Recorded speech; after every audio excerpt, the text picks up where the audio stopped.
Banyak orang yang tidak tahu betapa bahayanya inflasi. Kita semua sudah tahu bahwa inflasi itu adalah peningkatan harga barang atau jasa. Peningkatan harga ini mengakibatkan nilai uang kita semakin berkurang nilainya di masa depan. Banyak orang yang menganggap inflasi ini adalah hal biasa. Tapi jangan terperangkap. Inflasi yang tidak kita atasi akan bisa menjadi bahaya di masa depan.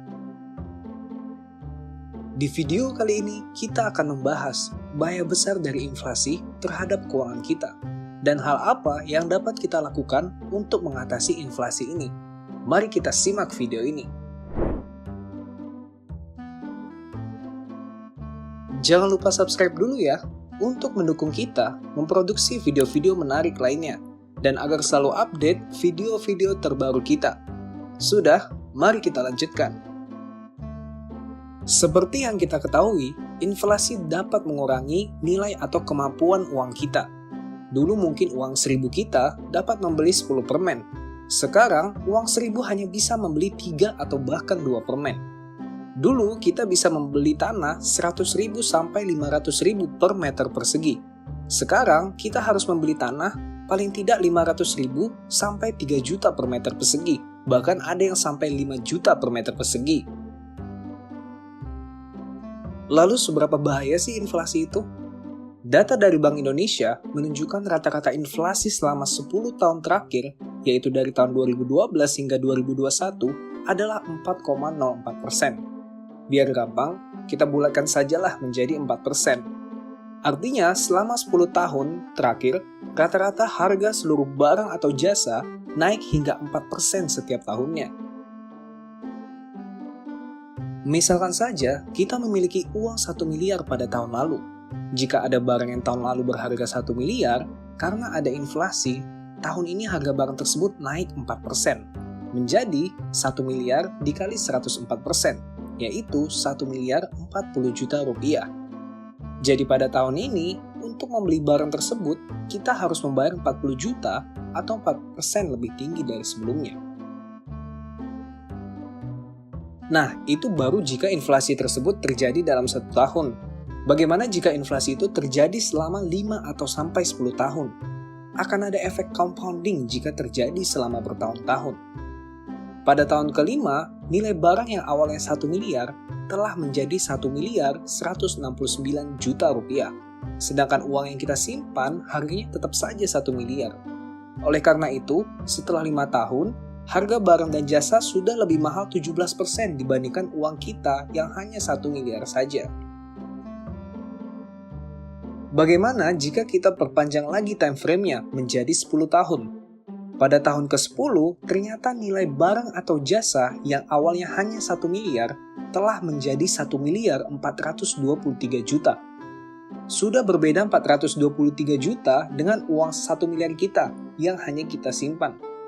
Sehingga setelah 10 tahun, harga barang dan jasa sudah 42% lebih mahal dibandingkan uang 1 miliar yang hanya kita simpan. Wow, setelah 10 tahun, ternyata jika kita punya uang 1 miliar dan hanya kita diamkan saja, uangnya tetap 1 miliar. Tapi harga barang atau jasa sudah naik 42%. Rata-rata dari kita pasti akan masih produktif 20 tahun lagi kan? Nah, bagaimana jika sekarang time frame-nya kita perpanjang hingga tahun ke-20? Pada tahun ke-20, ternyata nilai barang atau jasa yang awalnya hanya 1 miliar telah menjadi 2,1 miliar. Sudah lebih besar 1,1 miliar dibandingkan uang 1 miliar yang hanya kita simpan saja. Setelah 20 tahun, harga barang atau jasa sudah 1,1 miliar lebih mahal atau 110% lebih mahal dibandingkan uang kita yang hanya 1 miliar. Itulah bahayanya sebuah inflasi. Ternyata bukan investasi saja yang bisa berlipat ganda, namun inflasi juga dapat berlipat ganda. Itulah mengapa orang-orang kaya tidak mendiamkan uang mereka, namun mereka berusaha memutar uang mereka agar nilainya menjadi lebih besar, baik lewat investasi ataupun lewat bisnis. Jika kita hanya mendiamkan uang kita saja tanpa mencoba melipat gandakannya, value uang kita akan berkurang akibat inflasi ini. Lalu bagaimana jika kita menyimpan uang kita di bank? Kan kita diberikan bunga tuh oleh bank. Apakah bunga bank dapat menyelesaikan masalah inflasi itu? Suku bunga di bank nilainya hanya sekitar 0,5% sampai 2% per tahun. Nilainya masih jauh lebih kecil dibandingkan rata-rata inflasi yang 4% per tahun. Sehingga menyimpan tabungan di bank saja tidak cukup dan tidak bisa menjadi solusi dari inflasi ini. Bahkan sebenarnya sedikit sekali bank yang mau memberikan bunga hingga 2% per tahun. Selain itu, menyimpan di bank juga ada biaya-biaya administrasi lainnya, sehingga adanya tambahan beban untuk tabungan kita. Oleh karena itu, kita harus mencari wadah investasi yang paling tidak bisa menghasilkan lebih dari 4% per tahun. Berinvestasi di saham bisa menghasilkan lebih dari 10% bahkan 20% per tahun.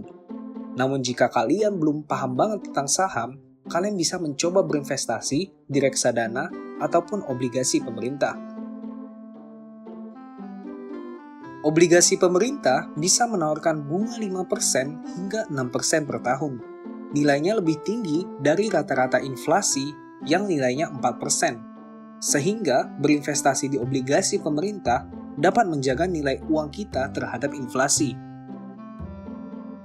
Jika kita mendapatkan return 5% saja setiap tahunnya, kenaikan uang kita akan lebih tinggi dibandingkan dari kenaikan harga barang dan jasa.